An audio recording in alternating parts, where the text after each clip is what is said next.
चलिए मैं इसको इसको हम लोग प्रैक्टिकल करके देखें कैसे प्रैक्टिकल होता है। तो फॉर एग्जांपल अभी अब आपका जो भी मोबाइल फोन या जो भी आपका कैमरा होगा ना, हर कैमरा में हर लेंस में ये जो इन्फॉर्मेशन टेक्निकल इन्फॉर्मेशन मैंने आपको बताई थी, वो टेक्निकल इन्फॉर्मेशन इनबिल्ट वहाँ पर प्रिंटेड होती है।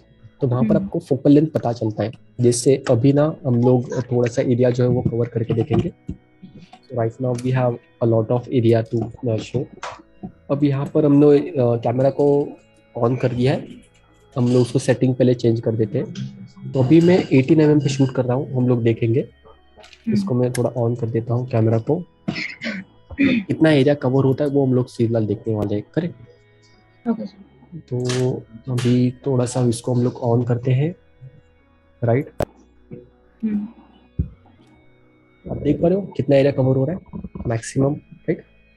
Yes sir. पूरा ऑफिस कवर हो रहा है, दिख रहा है, करेक्ट। यस। अब जैसे मैं अगर फोकल लेंथ बढ़ाते जा रहा हूँ, फॉर एग्जांपल मैं देख रहे हैं आप फोकल लेंथ जैसे बढ़ा रहा हूँ तो एरिया क्रॉप होते जा रहा है। अब वो सिर्फ अब मैंने 135 mm पे अगर हूँ मैं तो सिर्फ एसी दिखाई दे रहा है, बाकी का सब कुछ क्रॉप हो गया, करेक्ट।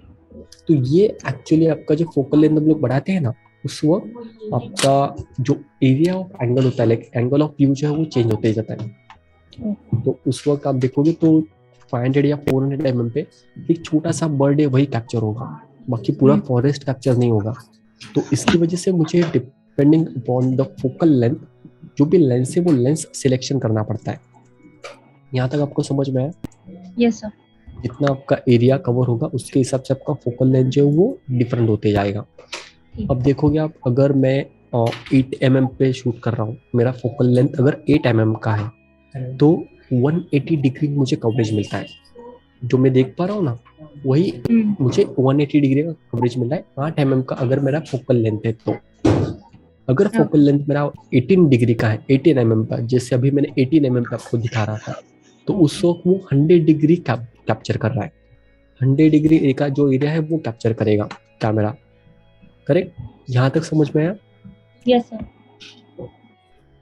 उसके बाद जैसे अगर आप आगे बढ़ते जाओगे, अगर मैं 35 mm पे जाता हूँ, एरिया 50 mm पे बढ़ाते जाता हूँ, 70 mm पे जाता हूँ, मैं 135 mm पे जाता हूँ, तो मेरा जो एरिया है वो एरिया ऑफ एंगल बोलते हो ना, एंगल ऑफ व्यू बोलते हैं जिसको, angle of view area coverage बोल सकते हैं। एंगल ऑफ व्यू और एरिया कवरेज वो कम होते जाएगा, कर। यहाँ तक आपको समझ में आया? Yes sir.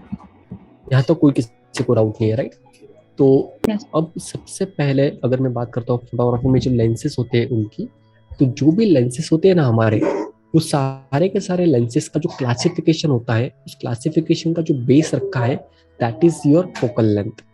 तो अभी जो हमने पढ़ा ना ये फोकल लेंथ, ये फोकल लेंथ एक्चुअल में हमको समझना इसके लिए जरूरी है क्योंकि जितने भी सारे लेंसेस होते हैं वो सारे के सारे लेंसेस क्लासिफिकेशन है, जो भी उसका टाइप होगा वो इसके ऊपर डिसाइड किया जाता है, ठीक है। तो यहाँ तक कोई डाउट नहीं, इसके आगे बढ़ सकते हम लोग। Yes sir.